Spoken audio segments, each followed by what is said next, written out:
ವಿಜ್ಞಾನಿ ಸಂಘದ ಒಕ್ಕೂಟದವರು ಬಾಹ್ಯಾಕಾಶ ವಿಜ್ಞಾನಿಗಳು ಅವರು ಈ ಕೆಲಸವನ್ನು ಮಾಡ್ಕೊಂಡು ಬಂದಿದ್ದಾರೆ. ಅದಕ್ಕೆ ಬಹಳ ಸಂತೋಷವನ್ನ ಪಡ್ತಕ್ಕಂಥದ್ದು.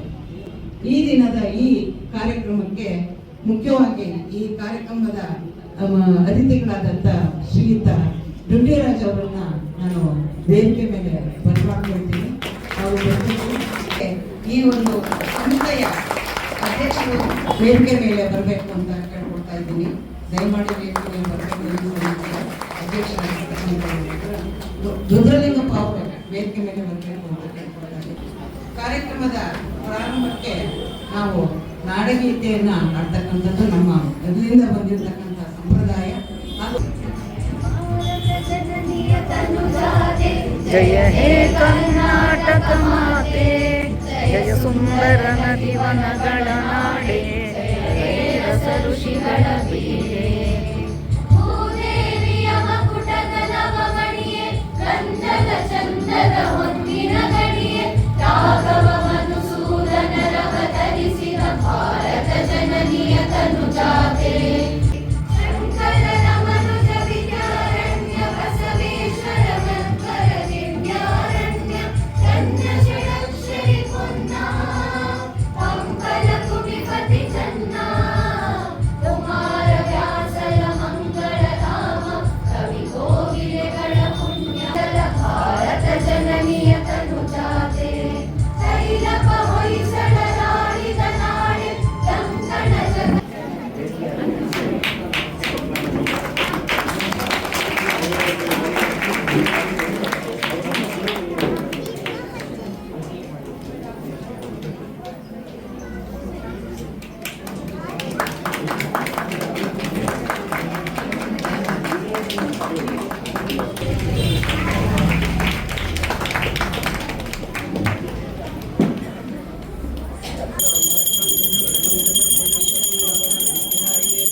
ವಂದಿಸುತ್ತಾ ಶ್ರೀಗನ್ನಡ ಮುಂಜಾನೆಗೆ ಶ್ರೀಗನ್ನಡ ಬಾಳಿಗೆ ಅಂತ ಹೇಳ್ತಾ ಎಲ್ಲರಿಗೂ ನಮಸ್ಕಾರ.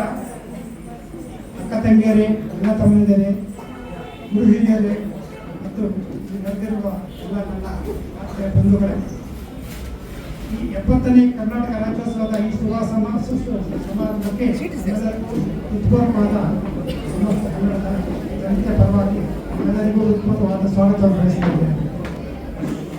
ಮೊದಲನೇದಾಗಿ ನಮ್ಮ ಆಹ್ವಾನವನ್ನು ಮನ್ನಿಸಿ ಕನ್ನಡ ನಾಡಿನ ಜನಪ್ರಿಯ ಹಾಸ್ಯ ಕವಿಗಳು, ಸಾಹಿತಿಗಳು ಹಾಗೂ ಲೇಖನಕಾರರಾದ ಸನ್ಮಾನ್ಯ ಶ್ರೀ ಡುಂಡಿರಾಜ್ ಅವರಿಗೆ ಸಮಿತಿಯ ಪರವಾಗಿ ಹಾಗೂ ನಿಮ್ಮೆಲ್ಲರ ಪರವಾಗಿ ಉತ್ಪೂರ್ವವಾದ ಸ್ವಾಗತ.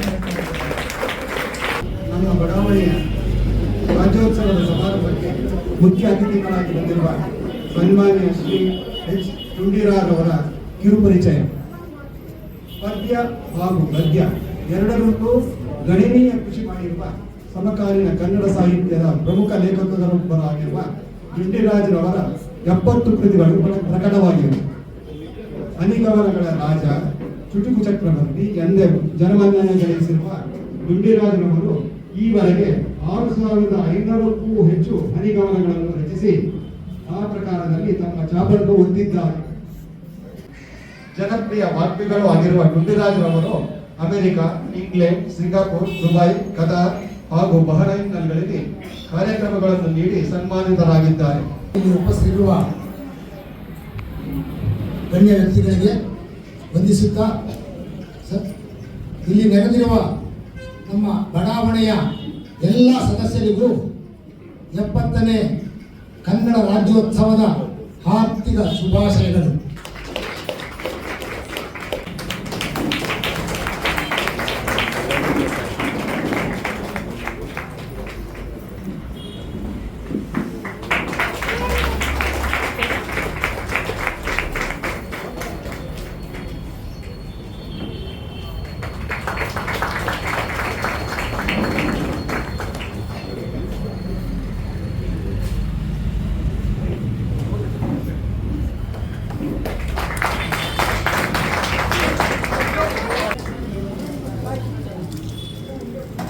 ಮುಂದೆ ಅಷ್ಟೇ ಮುಂದಿಸ್ಬೇಕು.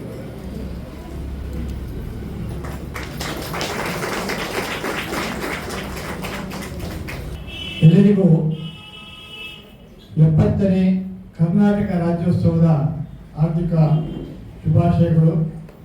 ಸ್ಪೇಸ್ ಕಾಲನಿ ವೆಲ್ಫೇರ್ ಅಸೋಸಿಯೇಷನ್ ಆಶ್ರಯದಲ್ಲಿ ನೀವು ಕರ್ನಾಟಕ ರಾಜ್ಯೋತ್ಸವ ಆಚರಿಸ್ತಾ ಇದ್ದೀವಿ ಅಂತ ಬಹಳ ಸಂತೋಷ ಆಯಿತು. ಅನೇಕ ಶ್ರೀಮಾನ್ ರುದ್ರಲಿಂಗಪ್ಪನವರು ನಮ್ಮ ಮನೆಗೆ ಬಂದಿದ್ದರು. ಬಂದು ಹೇಗೆ ಕಾರ್ಯಕ್ರಮದಲ್ಲಿ ಭಾಗವಹಿಸಬೇಕು ಅಂತ ಹೇಳಿದರು. ನಾನು ಒಪ್ಕೊಂಡೆ. ಆಮೇಲೆ ಅವ್ರು ನೋಡಿ ಅವ್ರ ಹೆಸರು ಕೇಳಿ ನಾನು ಸ್ವಲ್ಪ ರುದ್ರ ಅಂತ ಸ್ವಲ್ಪ ಗಂಭೀರ, ನಾನು ಹಾಸ್ಯ ಕವಿ ಅಂತ ವಿಖ್ಯಾತನಾಗುವುದು. ಇಲ್ಲಿ ಬರೋ ತನಕ ನನಗೆ ಇನ್ನೂ ಗೊಂದಲ ಇದೆ. ಗಂಭೀರ ಭಾಷಣ ಮಾಡಬೇಕು, ಹಾಸ್ಯ ಭಾಷಣ ಮಾಡಬೇಕು, ಪಕ್ಕದಲ್ಲಿ ಇಟ್ಕೊಂಡು ಹಾಸ್ಯ ಮಾಡೋದು ಸೂಕ್ತವೇ? ಅದು ಅಲ್ಲಿ ರಾಜ್ಯೋತ್ಸವದಲ್ಲಿ ಸ್ವಲ್ಪ ಕನ್ನಡದ ಬಗ್ಗೆ ಗಂಭೀರವಾದ ಚಿಂತನೆಗಳನ್ನು ಹೇಳೋದು ಬೇಡವೇ, ಬೇಕೆ? ಎಲ್ಲ ನಾನು ಗಂಭೀರವಾಗಿ ಯೋಚನೆ ಮಾಡ್ತಾ ಅವ್ರ ಹತ್ರನೇ ಅವ್ರು ಕೇಳಿದೆ, ಏನು ಸರ್ ಗಂಭೀರ ಭಾಷಣ ಮಾಡಲ್ಲ, ಹಾಸ್ಯ ಭಾಷಣ ಮಾಡಲ್ಲ ಅಂತ. ನೀವು ಯಾವ ಭಾಷಣ ಬೇಕಾದ್ರೂ ಮಾಡಿ ಸರ್, ನಮ್ಮ ಅಸೋಸಿಯೇಷನ್ ಅವರೆಲ್ಲ ಬಹಳ ಒಳ್ಳೆಯ ಚಪ್ಪಾಳೆ ಹೊಡಿತಾರೆ. ಹಾಸ್ಯ ಭಾಷಣ ಮಾಡಿದಾಗ ನಗಿಸಿದ್ದಕ್ಕೆ ಚಪ್ಪಾಳೆ, ಹಾಸ್ಯ ಭಾಷಣ ಮಾಡಿದಾಗ ನಗಿಸಿದ್ದಕ್ಕೆ ಚಪ್ಪಾಳೆ, ಗಂಭೀರ ಭಾಷಣ ಮಾಡಿದಾಗ ಮುಗಿಸಿದ್ದಕ್ಕೆ ಚಪ್ಪಾಳೆ. ಹೊಳ್ಳಿ ಅಂತೀವಿ. ಇಂಗ್ಲಿಷ್ನವ್ರು ಏನು ಹೇಳ್ತಾರೆ, ಆಲ್ಫಾಬೆಟ್ ಅಂದ್ರೆ. ನಮ್ದು ಆಲ್ಫಾಬೆಟ್ ಅಲ್ಲ, ಅಕ್ಷರ ಮಾಲೆ. ಯಾಕಂದ್ರೆ ಒಂದೊಂದು ಕನ್ನಡ ಅಕ್ಷರವು ಅರಳಿದ ಮಲ್ಲಿಗೆ ಹೂ ಅಂತ ಒಂದು ಗುಂಡಿಗಿನ ಅಕ್ಷರ ನಮ್ಮದು. ವಿನೋಬಾ ಭಾವೆಯವರು ಲಿಪಿಗಳ ರಾಣಿ ಅಂತ ಕರೆದಂತೆ ಕನ್ನಡವನ್ನು. ಅಷ್ಟು ಸುಂದರವಾದ ಅಕ್ಷರಗಳು ನಮ್ಮದು. ನಾವು ನಿಜವಾಗಿಯೂ ಬಹಳ ಹೆಮ್ಮೆ ಪಡಬೇಕಾದ ಭಾಷೆ. ಮಾತಾಡ್ತಾರೋ ಯಾರು ಆಂಧ್ರ ತೆಲಂಗಾಣದ ಜೊತೆ ತೆಲುಗಿನಲ್ಲಿ ಮಾತಾಡ್ತಾರೋ, ಯಾರು ಕರ್ನಾಟಕದ ಜೊತೆ ಇಂಗ್ಲಿಷ್ನಲ್ಲಿ ಮಾತಾಡ್ತಾರೋ ಕೊಂಕಣದಲ್ಲಿ ಕೆಲಸ ನಡೀತಾ ಇತ್ತು. ಎಲ್ಲ ಕಡೆ ಡೈನಮೈಟ್ ಸಿಡಿಸಿ ಈ ಬಂಡೆಗಳನ್ನೆಲ್ಲ ಹೊಡಿತಾ ಇದ್ರು. ನಾವು ಮ್ಯಾನೇಜರ್ಸ್ ಎಲ್ಲ ಬ್ಯಾಂಕ್ ಮ್ಯಾನೇಜರ್ಸ್ ಅಲ್ಲಿ ಹೋಗಿ ನೋಡ್ತಾ ಇದ್ವಿ. ಯಾರದ್ದೆಲ್ಲ ಮನೆ ಹೋಯ್ತು, ಯಾರದ್ದೆಲ್ಲ ಜಮೀನು ಹೋಯ್ತು, ಅವರಿಗೆಲ್ಲ ಹೋಗಿ ಸ್ವಲ್ಪ ಸಹಾನುಭೂತಿ ತೋರಿಸ್ತಾ ಇದ್ವಿ. ಅಂದ್ರೆ ಅವ್ರ ಬಗ್ಗೆ ಕರುಣೆ ಅಂತಲ್ಲ, ಅವ್ರಿಗೆ ಏನಾದ್ರು ಕಾಂಪನ್ಸೇಷನ್ ಸಿಕ್ಕಿದ್ರೆ ನಮ್ಮ ಬ್ಯಾಂಕಲ್ಲೇ ತಂದಿಟ್ಟಿ ಅಂತ. ಹಾಗಾಗಿ ನಾನು ಕೊಂಕಣ ರೈಲ್ವೆ ಕೆಲಸನ ಬಹಳ ಹತ್ತಿರದಿಂದ ನೋಡ್ತಾ ಇದ್ದೆ. ಆಗ ನನಗೆ ಆದಿಕವಿ ಪಂಪ ನೆನಪಾದ, ಕನ್ನಡದ ಒಬ್ಬ ಅದ್ಭುತ ಕವಿ ಪಂಪ. ಆ ಕಾಲದಲ್ಲಿ ಅವನು ತನ್ನ ಹುಟ್ಟೂರಿನ ಬನವಾಸಿ ಬಗ್ಗೆ ಬರೀತಾನೆ. ತೆಂಕಣಗಾಳು ಸೋಂಕಿದಳಂ ಒಳ್ನುಡಿ ಕೇಳಿದಳಂ ಇಂಪನಾದ ಗೇಯಂ ಕಿವಿಗೊಕ್ಕಳಂ ಆರಂಕುಶ ಬಿಕ್ಕಳಂ ನೆನವುಜನ್ನ ಮನಂ ಬನವಾಸಿ ದೇಶಮಂ ಅಂತ ಪಂಪ ಹೇಳಿದ ನೆನಪಾಯಿತು. ನಾನು ಅದನ್ನು ಕೊಂಕಣ ರೈಲ್ವೆಗೆ ಸ್ವಲ್ಪ ಬದಲಾಯಿಸಿ ಬರುತ್ತೆ. ಕೊಂಕಣ ರೈಲ್ವೆ ಕಂಡಳಂ ಡೈನಮೈಟ್ ಡಮ್ ಡಮ್ ಕೇಳದೊಡಂ, ಕೊಂಕಣ ರೈಲ್ವೆ ಕಂಡಳಂ ಡೈನಮೈಟ್ ಡಮ್ ಡಮ್ ಕೇಳದೊಡಂ ಆರಂಕುಶ ಬಿಟ್ಟಡಂ ನೆನೆಯುವುದನ್ನ ಮನಂ ಪರಿಹಾರ ಧನಂ. ಹೀಗೆ ಇಂಥದ್ದೇ ಸ್ಫೂರ್ತಿ ಅಂತ ಇರ್ತದೆ. ನನ್ನ ಅನೇಕ ಪತ್ರಿಕೆಗಳನ್ನು ನನ್ನ ಹೆಂಡತಿ ಬಗ್ಗೆ ಬರ್ತಿದ್ದೆ. ಯಾಕಂದ್ರೆ ಮನೆಯಲ್ಲಿ ಬಹಳ ಹತ್ತಿರದಲ್ಲಿ ಸಿಗೋದು ನನ್ನ ಹೆಂಡತಿ ಅಲ್ವಾ. ಹಾಗಾಗಿ ನನ್ನ ಪತ್ರಿಕೆಗಳ ಬಗ್ಗೆ ನಾನು ಬರೀತಾ ಇರ್ತೀನಿ. ಅನೇಕ ಜನ ನನ್ಗೆ ಕೇಳ್ತಾರೆ ಹೋದಾಗ, ಜನಗಳಿಗೆ ಭಾರಿ ಕುತೂಹಲ, ಸರ್ ನಿಮ್ದು ಲವ್ ಮ್ಯಾರೇಜಾ ಅರೇಂಜ್ ಮ್ಯಾರೇಜ್? ನಂದು ಯಾವ ಮ್ಯಾರೇಜ್ ಆದ್ರೆ ಅವರಿಗೆ ಅನುಭವಿಸೋದು ನಾನಲ್ವಾ. ಸೊ ಹಾಗಾಗಿ ನಮ್ಮ ಮ್ಯಾರೇಜ್ ಹೇಗಾಯ್ತು ಅನ್ನೋದನ್ನೇ ನಾನು ಒಂದು 3 ಸಾಲಲ್ಲಿ ಬಂದಿದ್ದೆ ಪದ್ಯ. ಅವಳು ಅಕಸ್ಮಾತ್ ಸಿಕ್ಕಳು ನನ್ನನ್ನು ನೋಡಿ ನಕ್ಕಳು, ಅವಳು ಅಕಸ್ಮಾತ್ ಸಿಕ್ಕಳು ನನ್ನನ್ನು ನೋಡಿ ನಕ್ಕಳು, ನಮಗೀಗ 2 ಮಕ್ಕಳು. ಅನೇಕರಿಗೂ ಈ ಮೊಬೈಲು ಮತ್ತು ಚಿಕ್ಕ ಮಕ್ಕಳ ಡೈಪರು 2 ಒಂದೇ ಅಂತ. ಮೊನ್ನೆ ಯಾರೋ ಹೇಳ್ತಾ ಇದ್ರು, ಈ ಮೊಬೈಲು ಮತ್ತು ಚಿಕ್ಕ ಮಕ್ಕಳ ಡೈಪರು 2 ಒಂದೇ ಅಂತ. ಆಗಾಗ ತೆಗೆದು ಚೆಕ್ ಮಾಡ್ಬೇಕು ಏನಾದ್ರೂ ಬಂತ. ಹೀಗಾಗಿ ಮೊಬೈಲ್ ಓದೋದು ಕೂಡ ಬಹಳ ಮುಖ್ಯ. ಹಾಗಾಗಿ ಇವತ್ತು ಕನ್ನಡ ರಾಜ್ಯೋತ್ಸವ ಸಂದರ್ಭದಲ್ಲಿ ನಿಮಗೆಲ್ಲ ಇಷ್ಟು ವಿಷಯಗಳನ್ನು ನಿಮ್ಮೊಂದಿಗೆ ಹಂಚಿಕೊಳ್ಳುವ ಅವಕಾಶವನ್ನು ನಿಮ್ಮ ಅಸೋಸಿಯೇಷನ್ ಅವರು ಮಾಡಿದ್ದಾರೆ. ಅದಕ್ಕಾಗಿ ಅವರಿಗೆ ಮತ್ತು ನನ್ನ ಮಾತುಗಳನ್ನು ಕೇಳಿ ಸ್ಪಂದಿಸಿದ ನಿಮಗೆ ನಾನು ಆಭಾರಿಯಾಗಿದ್ದೇನೆ. ನಮಸ್ಕಾರ.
ಈ ಭಾಷೆಯ ಸವಿಯ ನೋಟ ಹರಿದಷ್ಟು ದೂರ ವೈವಿಧ್ಯದ ಕಲೆಯು ಅಂತರಿಕ್ಷ ಬಾಬಾಜಿ ತಪ್ಪುವ ಜ್ಞಾನದ ಕಲೆಯು ನೋಟ ಹರಿದಷ್ಟು ದೂರ ವೈವಿಧ್ಯದ ಕಲೆಯು ಅಂತರಿಕ್ಷ ಬಾಬಾಜಿ ತಪ್ಪುವ ಜ್ಞಾನದ ಕಲೆಯು ನಾಡ ವೈಭವ ಹಾಡುವಾರೋ ಗೆಳೆಯ ಬಲ್ಲವರೇ ಬಲ್ಲರು ಈ ಭಾಷೆಯ ಸವಿಯ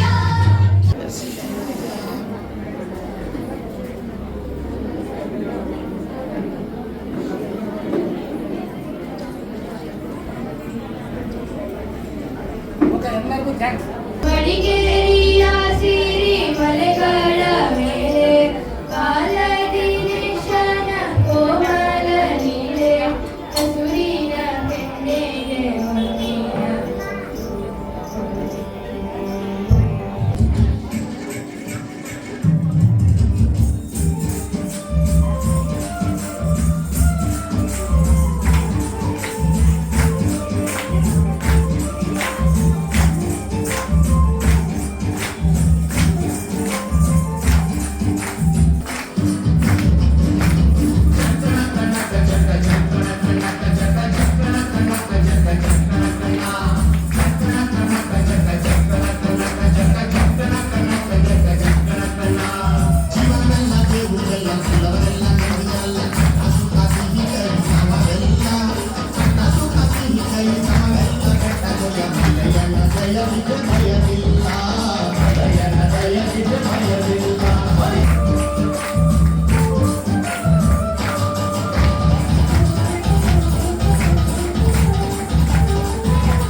ಕನ್ನಡ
ಇದೇ ನಮ್ಮ ತಾಯಿ ನಾಡು, ಇದೇ ನಮ್ಮ ತೊಟ್ಟಿಲು, ಅನ್ನ ನೀರು ಸಲಹಿದಂತ, ಅನ್ನ ನೀರು ಸಲಹಿದಂತ ತಟ್ಟೆ ಬಟ್ಟಲು.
Chiguru school, dance school. Shrimati Sarita ಅವರು.